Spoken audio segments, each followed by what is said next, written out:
Bienvenue sur Étoiline Inès TV.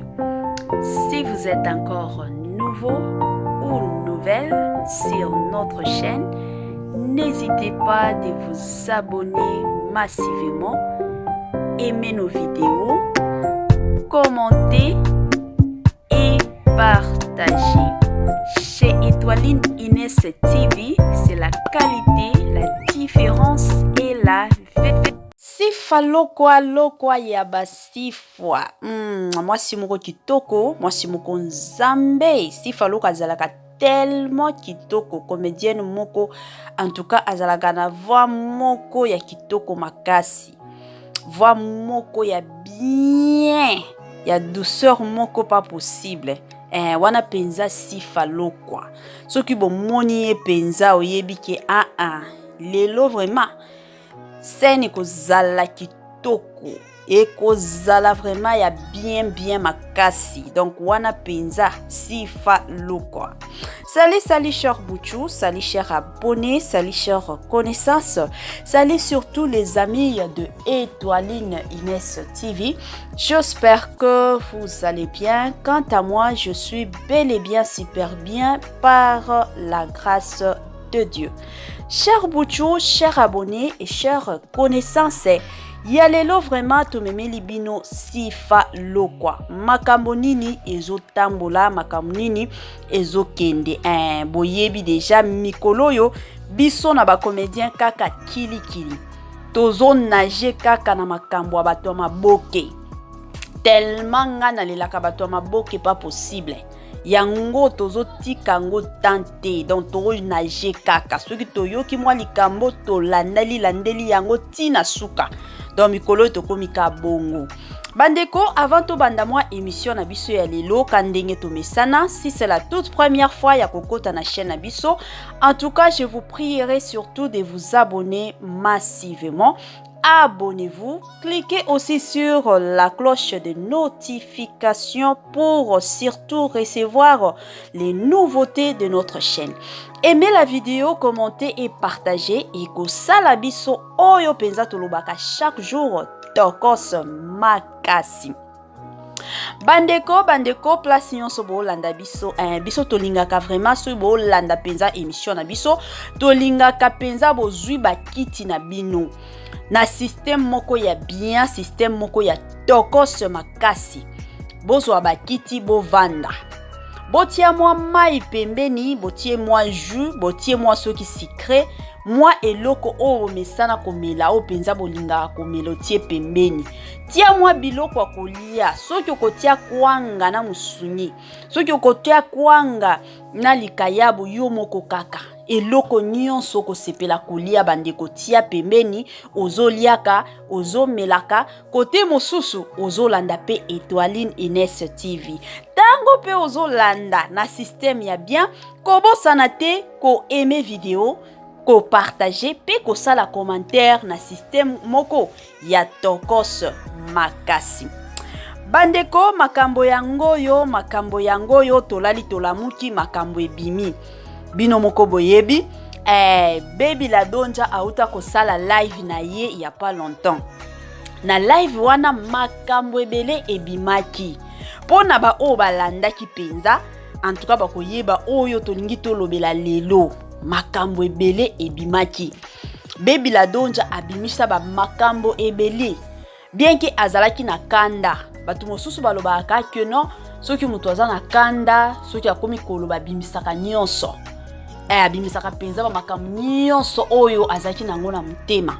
Toyebi te makambo wana nyonso alobaki jour wana ezalaki ya kanda to makambo oyo alobaki jour wana eza nango kandenge eza toyebi na biso te. Sikoyo makambo na biso penza oyo tomemeli bino lelo eza prophétie oyo Baby Ladonja apesaki sifa lokwa. Bandeko, lelo ko sala problème ya munene. Problème ya munene. Batu ebele bakomi kotuna depuis quand ye Baby Ladonja akoma prophétesse. Parce que ye sifa lokwa bapesa ye prophétie kala makasi. Eza na ba mama moko basambelaka mingi ba oyo bapesaka bango ba prophétie basambelaka nde bapesaki Sifa Lokwa prophétie koloba ke non il faut akata ba makambo ya théâtre soki a continuer ba makambo ya théâtre akokufa yango mama Sifa amonanaka lisusu te yango ajwaka na ye lisusu te sikoyo après ba live ya Baby Ladonja Baby pe aye na ba message na ye que non tango abando sambela nzambe ya papa Simon Kimbangu apesaki ye ba message boye pona Sifa il faut zongela ba makambo ya théâtre et puis après yaki pona ye siko batu lelo bakomi kotuna sikoyo na minute oyo Sifa Lokwa azongela ba makambo ya théâtre to atika parce que prophétesse moko nde apesaki message que il faut atika ba makambo ya théâtre lelo pe message yeko bimake non Baby Ladonja yeko prophétiser que non Sifa Lokwa il faut azongela ba makambo ya théâtre liwana yeko uta na ba makambo ya théâtre te yeko uta na makambo susu bandeko yango siko batu bakomi kotuna ba question batu bakomi kotuna biso ba question yango biso pe tolobaki te ba question ya bongo toko vanda nango biso moko te to toko répondre bango biso moko te yango penza na memela kibino biso nyonso to sala analyse kandenge to mesana bandeko yanga na zoloba ya bino boti yango na ba commentaire na système moko ya bien to yebike to zalaka na ba abonné na biso ba mama ya bien ba sœur moko ya bien ba frère na ba papa moko ya bien oyo penza ba se respectaka omona soki to sala analyse bango pe ba komi na ba commentaire en tout cas esalaka bien yango na sengi na bino Sifa Lokwa azongela makambo ya théâtre to atika ba prophétie ekomi mibale ya liboso ezalaki que non azonga asalaka lisusu ba théâtre te yango liwa na ye ezoya na nzela ba théâtre il faut akata sikoyo prophétie mususu eyotu kobima epa ya Baby Ladonja que non ye Sifa Lokwa il faut azongela ba théâtre liwa na ye eza na nzela ya ba théâtre te siko na minute oyo bandeko Sifa Lokwa asala ndenge nini et puis de l'autre côté bandeko eza na batu mosusu kandenge na yebisaki bino na ibandeli bazotuna depuis quand Baby Ladonja akoma prophétesse wana question batu bakomi kotuna lelo yango na lingi na fongola mwa parenthèse moko boye kandenge to salaka bandeko en ce qui concerne makambo Nzambe alobaka na mutu oyo nyonso to alingi est-ce que boyebi ke eza na bandumba mosusu ba prophétisaka boyebi yango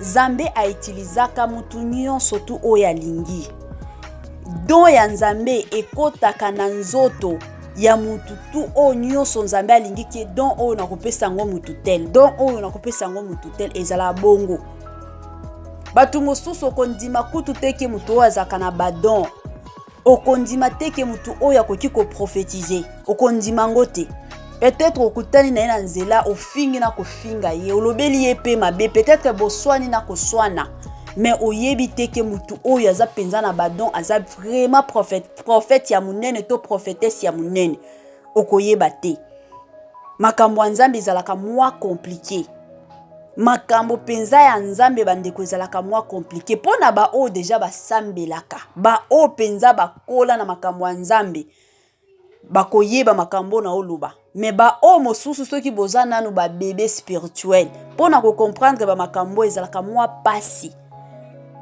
Nzambe azalaka na système na ye na façon na ye ya ko utiliser ka batu kan ndenge na yebisi bino na yebaka ndeko moko bandeko azalaki ndumbo balobaka ndumba ya haut niveau ndumba moko ya tongo makasi mais ndumba wana façon Nzambe bandai ko utiliser ye na ba prophétie pas possible et puis azo pesa ba prophétie moko eza exact aokende asali ndumba ya milima sanga sali boye tango ka komona ka muke soki bateka adoration boye na kolango azalaki nango bandeko akomi ba prophétie moko eza totalement exact makambo ya Nzambe ezalaka bongo sikoyo oyo penza mutu nyonso awelelaka se le salut mutu nyonso azalaka na besoin sikoyo ya vie éternelle na tambola na nzela ya bikoki kozala na badon nyonso ya prophétie badon ya prophétie ya soki ya ndenge nini ozosambela boyo touche mutu akwei mais soki ozotambola te na kobanga nzambe wana nde problème yango jour asuka yo po kotuna nzambe Seigneur j'étais ton serviteur Seigneur j'étais ta servante Zamba koloba na yo ke na yebi yo te mais badon ezalaki na kati na yo parce que yo moko oyebaki ndenge nini ya kotambola na dans la sanctification oyebaki na yo te donc oyebi kaki yo badon eza kati na nga c'est fini naza mwana nzambe jour asuka na okende na nga lola mais ozotambola na yo bien yebaki jour asuka bandeko okende na yo lifelo parce que bando tambola bien te yango tomona kata ba pasteur mosusu omona pasteur penza zoteya mais banzela na yeso keza bien te bandeko jour asuka ekozalaka lifelo ezalaka bongo donc makambo nzambe bandeko eza mwa compliqué wana penza tolinga te ezalaka bongo ezalaka penza bongo siko pona makambo ya bebi la donja bandeko. En tout cas, Bible zo recommandaka biso que ne jugez point afin que vous ne soyez pas aussi jugés. Nga vraiment ba makambo wana ko jijaka bato. Nalingaka ngote. Naboyaka nanga. Naboyaka penza kokota na makambo na koma ko juger mutu naboyaka nanga bandeko. Sikopo na bebi la donja. Bino moko biso nyonso tolandaki explication ya bebi la donja. Tolandaki yango ke non azalaka mutu wa milimo depuis azalaki na âge ya 5 ans milimo wane bando kotela ye okomona ta soki a priele mutu bando bela mutu abiki sikoyo milimo wana ba esprit ya milimo wana ekimaki etango abandaki makambo ya mibali ya yebaki na yete sikoyo lelo aye ko comprendre réalité yango akendaki kamba tango akendaki kuna asengi bolimbisi epa ya nzambe ya papa Simon Kimbangu kandenge alobaki asengi ba bolimbisi sikoyo ba milimo wana ezongi ba milimo wana biso toyebi te milimo alobi bato abima nde bayebi mais bato pe ya ba réveil bakoki ko comprendre ba église ba réveil tokoki pe ko comprendre parce que na ba église ya ba réveil bandeko toyebi ki ezalaka Saint-Esprit soki Saint-Esprit ezui yo okomi ko parler en langue okomi ko prophétiser okomi ko mona bango pe bazalaka bongo siko bango toyebi te parce que bango vraiment ba croyara kaka en Jésus-Christ te bango ezalaka nde nzambe ya tata Simon Kimbangu toyebi te siko milimo wana ezalaka ndenge nini kandenge ezalaka toyebi na biso te otokota penza en profondeur te parce que batu bango moko ba kimbanguiste nde bayebi. Siko lelo batu bakomi ko juger bebi la donja qui depuis quand akoma prophétesse bandeko to juger yete soki makambo wana zoloba eza makambo ya solo milimo wana etilizaka ye amonaka makambo soki mutu azo bela akokota asambeli pona ye mutu wana biki soki mwa makambo ya mabeli ngaki kwela soki mutu tel nzambe alakisi ye amoni a prier makambo wana ekwei tokoyeba ndenge nini biso tokoyeba na biso te mais soki mutu ye moko alobi ye moko penza alobi peut-être eza makambo nango ya solo biso tozala wana te ke pona ko juger ye te tozala wana te pona ko juger ye te parce que makambo nzambe façon ekendaka na ndenge na ye nango bandeko makambo nzambe ekendaka na ndenge nango batu mosusu okanisaka ke no pasteur wana zoteya ba pasteur afaya nzoka azalaka ta na Saint-Esprit te azaka ka koteya ka koteya eza koteya Saint-Esprit te donc makambo nzambe ezalaka nango différent ou difficile pona ko comprendre ngo ezalaka mwa bongo siko bandeko tozonga na makambo na biso ya prophétie ba prophétie lelo ekomi mibale ya liboso ezalaki ke non si falo kwa asala ba théâtre te soki asali ba théâtre akokufa prophétie ya mibale eye kobima pa ya bebi la donja ke non il faut azongela ba théâtre ye liwa na ye eza na nzela ya théâtre te. Siko bandeko na minute oyo ka ndenge natunaki question ndeko na biso Sifa Lokwa azongela makambo ya théâtre to atika na ye ka ndenge azopema na ye avandi nanu. De mon côté wana eza mwa analyse na ngai nalingi nasala bandeko. Makambo ya Nzambe ka ndenge na bando loba ezalaka nango difficile pona ko comprendre bazela ya Nzambe pona ko comprendre ango bandeko ezalaka mwa pasi. Ata ba oyo basambelaka mingi makasi mosusu bayebaka te makambo oyo Nzambe azosala pona ko comprendre ezalaka mwa pasi o comprendre ango après. Sikoyo na kote nanga na osenga na ndeko na biso comédienne na biso ya kitoko Sifa Lokwa azala na ye pressé te ya kozongela makambo ba théâtre to ya kovanda pe na ndako libela. Décision ya solo makambo oyo eza makambo ya Nzambe eza ba prophétie mibale ebimi. Alors na osenga na ye azwa penza ta na ye akosambela parce que Dieu parle tantôt d'une façon tantôt d'une autre. Toyebi te message ya solo parmi ba message o mibale eza ya wapi toyebi te. Mais Nzambe aza capable, Nzambe na biso aza Nzambe oyo a travaillaka surtout na multisystème. Tokoki koloba ngo bongo. Tokoki koloba ngo bongo. Azwa vraiment tana ye ya kosambela. Nzambe alakisaka. Eza te ke ka prophétie nde Nzambe alobi te. Mosusu Nzambe alobaka na yata na bandoto. Omona kabo mutu alali makambo oyo sambelaki na ndoto kaboy omloti mwa ndoto moko boy tango la mukatongo Saint-Esprit pe akopesa yo esprit wana ya ko interpréter ndoto na yo o comprendre ngomba la moko azwa vraiment tane ya kosambela mosusu omona Nzambe asalaka pe omona tozo kende na yo na nzelo la mukika tongo ozo kende soki wenze ozo kende soki kotika bana na école ozo kende soki musala okutani kana msala Nzambe peut-être makambo oyo sambela ki na yo na butu bokutani kabo ya pesi yo message. Sifa Lokwa azwa vraiment tana ye akosambela toyebi ki azalaka mwana Nzambe asambelaka pe mingi azwa vraiment tana ye akota na ba prière atuna Nzambe Nzambe omoninga kozongela ba théâtre to omoninga kotika na nga ba makambo ya théâtre. Nzambe akolakisa vraiment kozala nde pressé na vie nde ezalaka mwa problème. Peut-être message à liboso wana bapesaki ezalaki ka message que non o se retirer nanu okende okota vraiment na mozindo ya prière. Peut-être vie de prière ezalaki muke. Sikoyo tango kozala na mwa temps ebele na ndako omi kotisa penza na mozindo ya prière ozala mutu moko ya kosambela mingi makasi.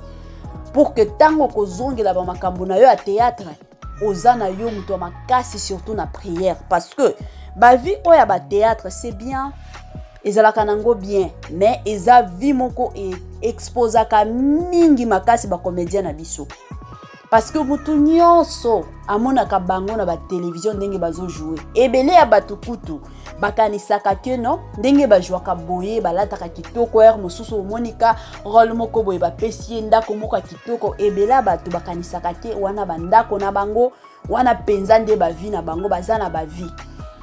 Lelo to mona kindoki na ya communauté na biso ya biso bale bantu ekomi mwa pasi na kala wana to bando yo kaka bandeko bandoki ezaki ka bandoki ya famille mais lelo bakomi ko sangana omona bandoki ya famille bandoki ya quartier bandoki ya musala bandoki soki ya wapi basangani renfort na renfort baye ko combattre yo.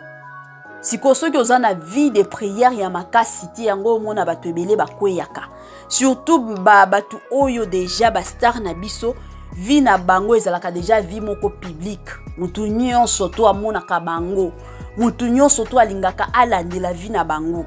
Siko soki vie de prière na bango eza pe muke bitumba ekozala ebele makasi. Peut-être prophétie à liboso ezalaki ke a se retirer nanu akota na mozindo ya prière. Peut-être prophétie oyami balé et yekolakisa ke c'est le moment maintenant. Vie de prière na yo ekomi ya makasi zongela sikoyo ba makambo ba film na yo ba makambo théâtre parce que déjà okomi bien formé na makambo nzambe. Peut-être parce que nzamba lobaka na banzela ebele mosusu to comprenaka message nzambe te. To comprenaka yango kana suka ndo eko comprendre oh donc message wana elinga kiela kisaboye. Mosusu to comprenaka ka bongo. Siko azwa vraiment tana ye ya ko méditer sur ba message nyonso mibale et puis assemble la pe pona na ba message wana. Ayeba Nzambe alingi alobela ye nini. Nzambe aza Nzambe capable akolakisa ta na bandoto. Akoki kotindela yata mutu oyo ayebi te. Mutu ayeka bo bakutani mutu apesi ye message oyo eza exact. C'est vrai, les lots tokomi na ba faux prophètes ebele, tokomi na ba faux pasteurs ebele, mais ba vrai pe baza. Eza na ba prophète moko ya vrai. Eza pe na ba pasteur moko ya vrai baza na bango. Donc, c'est un peu ça. Yango kaka ya muke na nilaki to sala bandeko bino pe bo sala analyse na bino ngana uti ko pesa ya ngai bino pe bo sala analyse na bino na ba commentaire soki omoni na yo ke makambo ko koma kozala milai numéro na biso ya téléphone eza wana affiché okoki ko tindela biso ata mwa message ya audio na WhatsApp tolingaka pe bongo soki botindi mosusu to salela kango pe ba émission to yaka pe to lakisi ke non il y a des gens balobaki boye basala ki boye makambo komi nango kaka kitoko donc ekendaka bongo. Cher Bouchou, cher abonné, cher connaissance, to komi vraiment na moi suka ya analyse na biso ya lelo kandenge to mesani bosa la partage botia ba commentaire botia pe ba j'aime na système ya oyo tolobaka surtout chaque jour. Tokos makasi. Bye bye la famille et à la